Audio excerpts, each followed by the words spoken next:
So, welcome back, and as you can see from the title, this is going to be about squeaky fucking chair. Hopefully, it picks up in the mic, or hopefully, it doesn't, but hope it does, otherwise, that would be really awkward. And, you know, I need a new chair, I need a new chair. Back to the point of this video, we're talking about the Queen's Gambit. I think it's 7 episodes from memory, off the top of my head. It's a mini series, and I had no fucking idea what the Queen's Gambit was. From the trailer, you could tell it was chess. And I used to play chess growing up and for work, because I used to work in aftercare. I used to play chess with kids, so I never got fully into the game, but I knew, I guess, the basics and the foundational kind of knowledge behind it. But I also have a lot of friends who know fuck all about chess, and they were just as invested as I was. They were all While the main plot is chess, they still fell in love with trying to understand the game a bit more and the drama and everything that was happening outside of the game, which I guess is a good testament to how invested you get in the characters. So kudos to the writers and the acting. The acting was fucking amazing.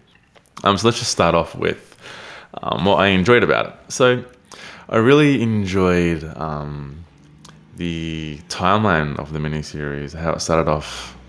I was a little bit confused at the beginning because it went from present day events straight all the way back to the past when she was a child.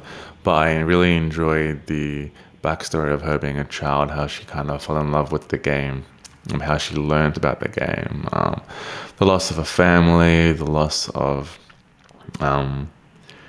people in her life, and how she became like a drug addict, an alcohol addict. More about her as a character as a whole, instead of being solely focused on chess itself. As the story evolves, it got more and more focused on chess per se, while still also balancing Beth, which is the main character. It's about Beth's life, how she evolved throughout time, and everything that happened around her. But it did get more chess focused as it progressed. I also enjoyed the time era it was set. The music was, again, amazing. And yeah, the main message that I took away from the show is that because Beth is high IQ and very talented, she can play chess in her brain by looking at the ceiling and can visualize the fucking board, which would be a fucking sick skill to have. But while you may be naturally talented in something, that's not everything, because when you reach the top 1%, as she did in anything that's competitive, you're versing other really fucking talented people. So you are on equal playing field. So you need to be more than just naturally gifted and talented. You need to actually practice and hone in your skills. Talent and skills might get you in the top 5% in something, but it won't make you the world fucking champion. And if you want to be the best in the fucking world, you still have to practice. And you are going to go through some losses. And Beth in the story, every time she lost, you really, really felt it. She had tears coming down her eyes, and I felt emotional, which made me reflect on times where I lost. And it was really good to see. She felt fucking really, really disrespected when she lost, and so hard on herself. And it made me reflect on my experiences for sure. But I think that was really a highlight of this show. How Beth herself overcome her obstacles, and that she grew as an individual throughout the series. She's a real human being. As the story progresses, something that I can relate more to, because I'm not naturally gifted like her in anything in my life to that degree. But I have experienced losses and lost games where I should have won, or viewed that I was way better than this person, but I still lost, or I didn't get into this uni course, I didn't do as well on this assignment, and losses in any capacity. And also you see how she learns through her losses, how she turns losses into a learning experience, which also I have done in my own life. So I think that was the main takeaway for me, and what I viewed as a highlight for this miniseries overall. And also, I guess, her battling her drug addiction with the pills and alcohol. She felt like she performed at her best with a cloudy mind, where she was reliant on a substance use because that's all her wins were using this crutch that she had. By using drugs and alcohol, she always won those games, and it's how she always played. So she had to overcome that other obstacle of just being who she was and relying on her own ability without any other crutches or support. Not that alcohol and drugs is a support, but that's how she viewed it in her mind. I don't want to give the wrong impression that people should use drugs and alcohol as a positive support. In her mind, that's how she perceived it. Um, so things that I didn't like. First, one more thing that I loved was all the acting was fucking sick. Every single actor was top notch. And the adoption mother, I forgot at a certain point that was her adopted mother. Later on, I believe that was her real mother. And her passing really hit me, and you could feel it. And I was like, oh wait, no, this is her adopted mother, not her real mother. But yeah, even though it's a mini-series, that relationship quickly evolved into an actual parent-daughter relationship. So things that I didn't like is, first off, I wanted more. Episodes they jumped a lot through time frames. Well, that was not jarring, and they did it really well. I would have loved just a few more episodes to progress the story a little bit more, and so I can get more involved in the characters. And just because it was so enjoyable, I would have liked some more episodes. That's me just being greedy and selfish, but it was perfect the way it was. It's a really nitpicky kind of negative.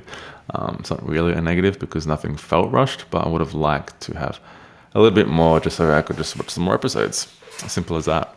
Another thing was she had way too many deaths in her life. I guess it is over a long lifespan, but because it is only 7 episodes, it felt like a traumatic event after another traumatic event after another. This felt a bit too much for me. To a certain point where I was like, oh, another death. I didn't feel as emotionally hurt by it or invested in it to that point because it was just another death. Maybe that's me being a psychopath, but that's kind of what I felt. And as the story did get on in the episodes, it kind of didn't focus on the chessboard as much. So in the early first episodes, there's a lot of scenes of her playing against the janitor, where she was learning as a child a game and a game and another game and another game. But later on, it focused more on how she felt during a game instead of what was happening on the actual chessboard itself. And I would have liked some more high-level skill plays on the chessboard being presented to us, just because I like chess. Again, that's me being super nitpicky, but I would have, just liked to see the actual sport itself. They were the main 2 things that I felt that they could have improved upon. Everything else was phenomenal. I really enjoyed the whole experience. They had a lot of comedic value too, like when she swallowed all the pills as a child and she broke the room and she passed out. She would have had to get her stomach pumped for sure. And I would have liked them to, I guess, explain what the drug is a little bit more. Maybe they didn't want to for legal and ethical reasons. But I had to Google it myself to kind of understand the effects of the drug and what it actually does. They go to enough level of detail in chess so you can understand the game enough. So they kind of teach you as she's learning, which is really solid. So overall, I'm probably going to give this episode, the whole miniseries as a whole, a 9 out of 10. I love female leads and when they make her empowering. And one of the scenes, which I loved, the line was, she was published in a newspaper and she went on a big speech about who she was, how she learned chess, her passion for it. But the whole article they published was just about her being a female, and every other in this era, still today, a lot of the top athletes or the most competitive are males, due to various reasons which I won't get into today. And she felt like she was like really disheartened, and she was like, I said all these things, but all they published was I'm a female instead of a male, and that's why they wrote this article. That's why they're promoting me. And she felt really disheartened about that because it's not highlighting her skill and talent. It's not her story. It's just her gender, which is pretty fucking shit. And I loved how they touched on that very subtle. It was very subtle, and it wasn't in your face, but it was a very, very important point, which they had to make. So yeah, overall 9 out of 10. Loved it. Go watch it. If you have watched it already, let me know in the comments below what you thought. And yeah, I'll see you guys next time. Peace out. Bye.